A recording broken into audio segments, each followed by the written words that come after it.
Welcome. These will be my thoughts on Amy's Dead in Dreamhouse, Season 1, Episode 6, High Times. The episode is rated TVMA, so this video there will be spoilers for all 6 of these episodes, and another episode that I absolutely loved. So yeah, this is the Season 1 and currently show finale. And I really appreciated the way that they played around with the format just a little bit. I think I'll just try to keep it more or less chronological. But before we get further into it, I wanted to recommend a YouTube video. So let's see. I believe I haven't already recommended Rowan Ellis's How Trans Panic Took Over the World. Fantastic video. I guess just in case I already have recommended that one, I'll give another. So Anthony Grumulia's Grifters Love Brie Larson Now, the Super Mario Galaxy Supergirl debate, who is the new sacrifice, is also excellent. Now, yeah, once again, it is about something on the minds of, millennials. In this episode, this thing of, self-medication, using drugs, and I really appreciated that it's not like this war on drugs, propaganda thing of like, if you do just one little, puff of weed, you don't even have to inhale. LSD will just like melt your brain. I don't know what to tell you. That's just how it is, I mean, I personally don't use drugs, but I don't judge those who do. But at the same time, the episode is also not saying that it's like gonna solve all your problems, or even necessarily gonna be a particularly pleasant experience, And yeah, appreciated the use of this really psychedelic imagery as I mean, I suppose they do never say exactly what it is. They just call it moss, which, like, I guess means it's like grass. But certainly, from what I hear from people who have used it, weed does not make you see, the kind of stuff she sees is like LSD kind of thing, the colors and all this stuff. Now, I suppose it is, yeah, I'll try to keep it chronological. So yeah, we open on her waking up, which, a number of like kids shows will open with someone with the protagonist waking up as like, oh, it's a brand new day, as like, so to have the appliances scream, even Cindy, like, she is clearly very upset. Yeah, like, that's a genuinely funny way to, like, that's yeah, you're in trouble when you do something that you do every day and is completely innocuous, like waking up, and the people around you are screaming. And, yeah, they're like, we thought you died. And you decided not to, like, have someone check. I don't know, I guess. Oh, right, I guess they can't really contact the outside world, can they? We never really see them do so. We only see them, like they're on the phone with Amy in that one episode where she's going to confront her ex-friend. Anyway, yeah, the thing about like, oh, she lost an entire week, and she has to check the calendar to make sure, and somehow written on the calendar is, you lost a week. Wonderfully silly, and it's again this thing of, because sometimes on these kids shows, these actual kids shows, they will have something that is written there that wouldn't be in reality, but because it's a kids show for adults, she lost an entire week sleeping, which is not fun. Haven't had quite that experience, but have slept in amount of time that I did find uncomfortable. And I don't know, it does also kind of remind me of, so I'm not the biggest fan of that movie overall, but I do quite like the part where someone has to check the map and it says, I believe the exact wording is "you're fucked," and then someone else asks, "What did the map say?" Well, did you check the map? And then the response is, "The map says we're fucked." Now, I feel like that pretty much gets us to the yeah. So we have the thing about like, well, she's gonna do drugs to slow down time to the part where it rewinds, so she'll get a week back, and it's such a wonderfully like magical realist logic. Like it's not something that you would want to do in real life because obviously that's not going to work. But at the same time, watching this show, it's like, I mean, stranger things have happened on this show, so I guess maybe it'll work. And yeah, Carrie the male person has joined the Horsey Express. And let's see, yeah, delivers Moss, lends Amy the pocket knife, which, yeah, that's I mean, I guess there are worse ways to open that box, but it's still kind of disturbing. And let's see. Yeah, oh my god, the part where I forget if it's around here in the episode, but let's go with it. The part with, Cindy wanted, Cindy had that look in her eyes, and it's like they managed to find a way to make it even, sillier, a brand new joke with it. Up until this point, it's been that we can't hear her talk or cough or that sort of thing. But now she also has eyes that we're not perceiving and sometimes gets murderous intent in them.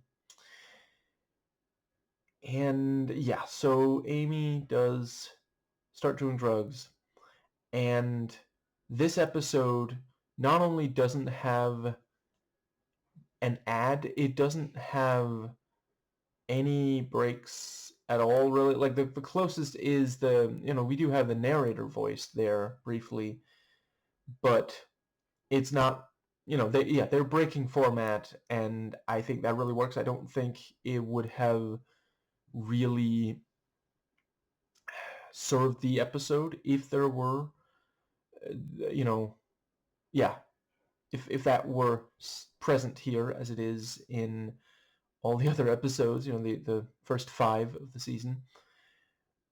Because like we sit with the trip, we are also there. Like it takes up a good chunk of the episode, and then at the end she realizes she didn't really get anything out of it, and that is how I have heard some people describe experiences with drugs. So once again, I'm not saying that, actually, yeah, I already said that I don't judge people. I also wanted to clarify, there are a number of people who, so for legal reasons, I'm not encouraging anyone to do anything illegal here. I'm simply saying if you happen to live in a place where, for example, marijuana is legal, then I am not telling you that nobody has ever been helped by it. I'm simply telling you, think before you, like, some things in life we should approach with caution. That doesn't make them inherently bad. Like, you look both ways before crossing the road. Just, read up on marijuana before, doing any. And if you see something that makes you seriously reconsider, you know, then seriously reconsider. I have heard, for example, some say that, that there's this idea that weed just calms you down, and technically for many, yes, but for some it does actually. Let's see. I think it's about what where your head is at leading into it. If you're anxious, then that will be reflected in the trip. Something along those lines. But please, seek out actual expert. I mean, didn't I think Thought Slime did a video talking about the effects of drugs based on what and how to make sure that it's a good experience. So that's a good place to look, and I'm sure others have as well. But yeah, the Amy finds it slightly annoying with the music that starts and stops, and you have the Grim Reaper there, and she takes that very well. And then by the end, yeah, I mean, she was technically, that's also such a great thing. Like, it was more than 2 minutes of screen time, but it was apparently only 2 minutes of real time. When, like, yeah, genuinely, we were thinking, oh my god, if she lost a week the first time, how much this time? And, dramatic pause, elephant pregnancy of a pause after 2 before minutes. Now, I think that might also be my favorite bit of, or I don't know if favorite, one of the most impressive pieces of Maggie Mae Fish's performance as Amy, because she's genuinely just there, standing in a void. She has nothing to react to other than, I mean, I don't even know if they played the music on set, but certainly there was like a lighting change, I think, for the music to. I mean, she was definitely cued for, okay, and the music starts now, but a lot of the time you don't want to record that kind of thing on set. You want to add it later, but yeah, she is just standing there and doing this like goofy, comedy bit of being constantly interrupted by the music and getting increasingly frustrated with that. She doesn't have anyone to play off of, not even an appliance that may or may not be puppeteered or something.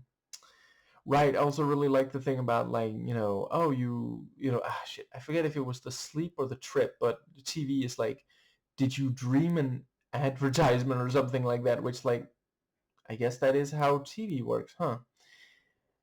And yeah, so she meets the Grim Reaper, and so it's not the first time I've heard that joke, but I do all, whenever they do it well, I find it funny. The thing of, like, he says this mysterious, strange thing, and she's like, what? And then he just repeats the thing and then fucks off, because it's like, okay, fair enough. I guess that is all we're going to get from him right now. Let's see. Because, like, I mean, he's enunciating. Like, you can make out the words he's saying. It's just, like, what does it mean, though? She wasn't like, I'm sorry, can you repeat that? I didn't quite catch the words you were saying, because, like, was like to proceed to the next section, find the timekeeper. Okay, I mean, that's vague and mysterious, but it's not, the individual words are not super difficult to understand. And then, she gets there, and the timekeeper is just him with uh like this little crown thing, and he gets really upset when she, like, takes it from him. He's like, oh, my friend made that for me. And that's also just, like, I don't know, sometimes there are certain things that I'm just kind of a mark for, and funny Grim Reaper is one of them, And let's see, I think, yeah, so she wakes up, and then you have the, let's see. Oh, right. Oh, yeah, the part of the trip where she, yeah, the thing that she later recounts is, and you were there, and you, and then, TV says there's no place like home. That was, yeah, fun. Yeah, I know there are a lot of millennials for whom The Wizard of Oz has a special place in their heart. I still need to get around to watching that fucking movie. I just, I need to find a copy, really, is the thing. On sale, I mean. And let's see, I think, but yeah, she imagines that she is alone, that her friends are not there, and that is something I've heard. Because again, that's a good balance between that is something I've heard some people who thought that weed would calm them down, and then they do. They didn't even necessarily do very much. That's another hopefully obvious thing. If you're gonna experiment with, for legal reasons, marijuana is what I'm saying here. Start with a very low dose. Don't get cocky, kid. And but yeah, they did. They started with a low dose, but they imagined that they were alone or something equivalent. That you know it's not that fucking. I don't know if anybody else even fucking remembers this thing. It's been years since I last heard it mentioned in a YouTube video. And I don't think I've seen it with my own two eyes in like 20 plus years, but there was this thing. I'm not old enough to remember when it was actually recent, but yeah, 20 some years ago I saw this clip from, or maybe it was the entire thing, but it was this PSA anti-drugs thing, and it was just like this person insisting that they did just a little bit of LSD once, and they went to eat a hot dog, and the hot dog was alive and begging not to be eaten, and this person took a bite and the hot dog was screaming and it was so horrible. And once again, I don't have personal experience with it, but I have seen some people who watched that and said that's not even remotely the experience of that. That's something someone came up with after hearing some of the descriptors of LSD. Because yeah, it can make you hallucinate, and some people have very intense hallucinations.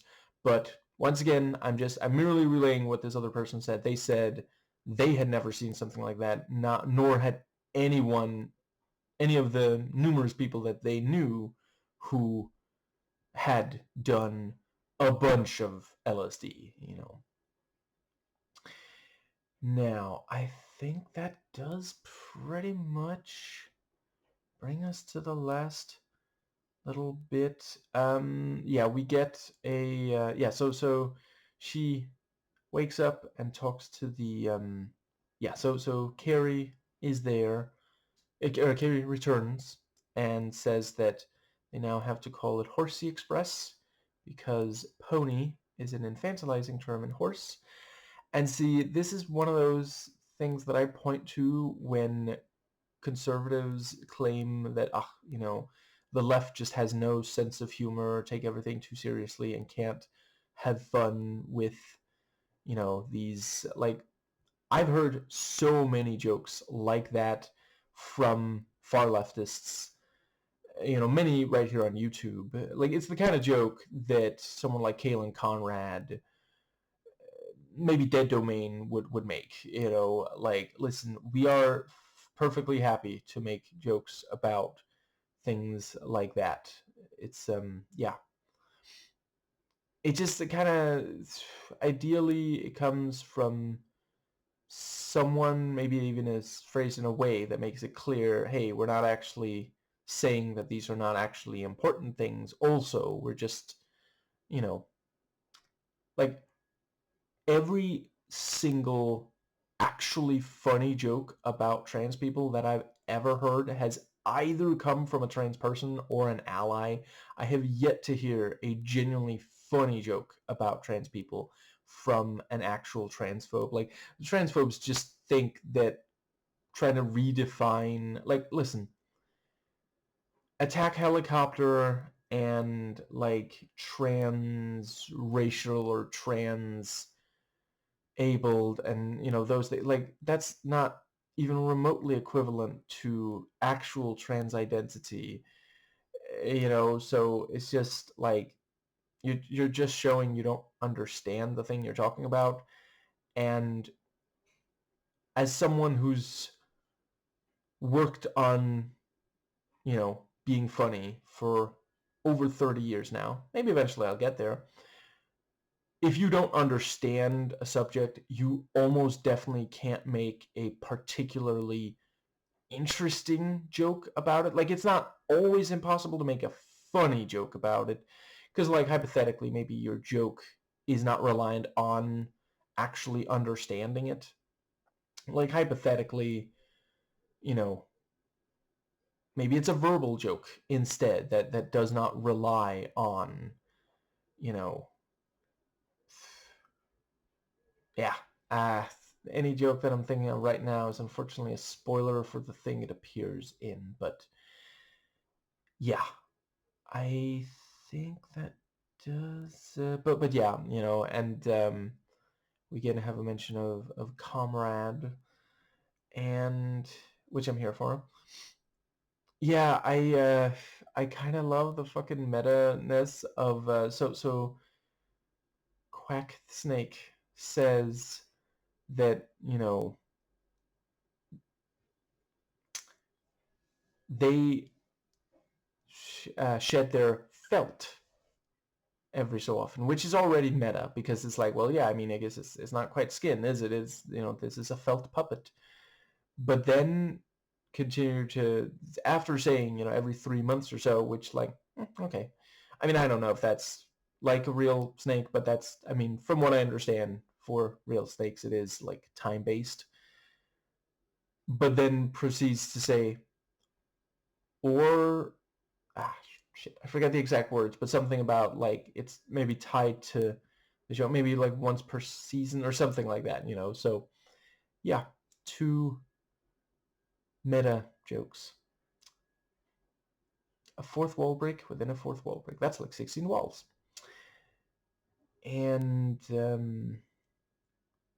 yeah, just pointing out, hey, doing drugs is not just gonna solve your problem, and you have to be at a place where you can feel, yeah, pointing out about how the lizard brain struggles with, the modern world, because like it's developed, or it evolved in order to developed makes it sound a little bit like I believe in like intelligent design or something.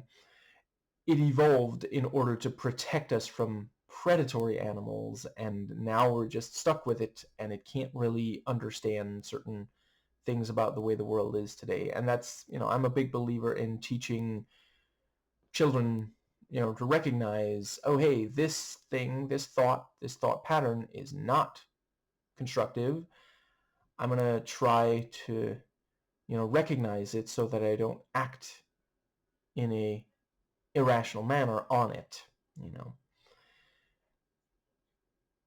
because it's something you need to learn to control at some point in your life, and the earlier, the better chance that it really sticks. Now, I think that might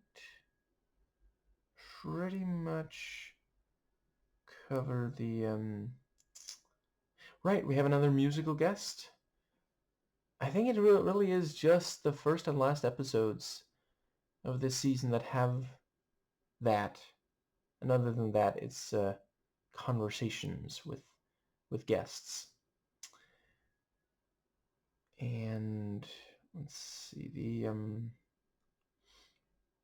I think that pretty much does also cover, yeah, and yeah, great song. And the thing about, like, this time the Grim Reaper doesn't even think to make sure to, the first time at least, the Grim Reaper didn't say what the Timekeeper looked like, so it was a surprise that the Grim Reaper was the Timekeeper. But and that's also, it's a fun element they play with here, where yeah, supposedly Amy is reminded of her own mortality, which is something some people who've done drugs express, but she's not taking him very seriously. She's just kind of irritated with him, increasingly so over the course of the trip. And let's see. Yeah, but here at the end, he doesn't even think to not just bring the Goo Goo Cube with also some fun riffs on the name there. Goobus Cubus or something was what one of them said. Now, let's see. Yeah, it's also fun to that if Amy sleeps in, they have a rave, and then they say revolutionary party meeting. Yeah, and let's see. I think that does pretty much. Yeah, I appreciate like a decent amount of this episode is just Amy by herself going through different parts of the trip, seeing her appliances as just that, seeing all these psychedelic visions, dealing with the two iterations of the Grim Reaper in the fantastical void and such, but she's not really talking that much to other characters, considering a bunch of these episodes.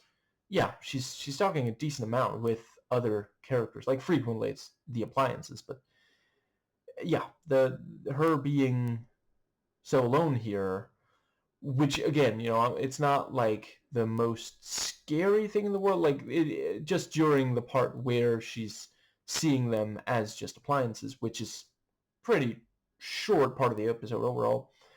But the way that, yeah, she is technically alone on the drug trip.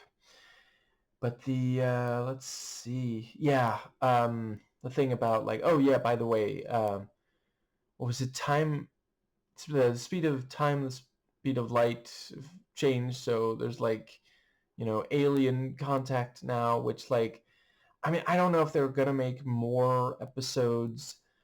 I think they could probably do something fun with it, considering how much continuity there is on the show. All in all, I mean, in this episode they mentioned, well, some drugs still haven't arrived, so now you're self-medicating. Which that is a thing that some millennials experience, and it is not necessarily like you got to really think before you do that, and once again stay within the bounds of the law. Now, let's see. I think that pretty much does cover the but yeah, and Carrie is like, okay, I'm about to go talk to the aliens. This is a big contract for the Horsey Express. And yeah, the Mike just wants to see the horsey, which is a fun, because like obviously they're not going to bring a horse into the studio apartment. And yeah, and we again have, it's the band will say, it's not a house, it's a studio apartment. And then she says home, which is also, I'm pretty sure, wasn't it the first episode that had that? So it's a sort of book ending. Very nicely done on that. Yeah, I think that pretty much covers the yeah. I like the thing about, like, she just grabs the Goo Goo from him, and he's like, well, it's supposed to be like a lead in to season 2. And the yeah, I think that pretty much Quake with glasses is a fun look. That is, yeah, I mean, listen, if a snake that could read and talk was going to do science, do you not think that it would wear glasses?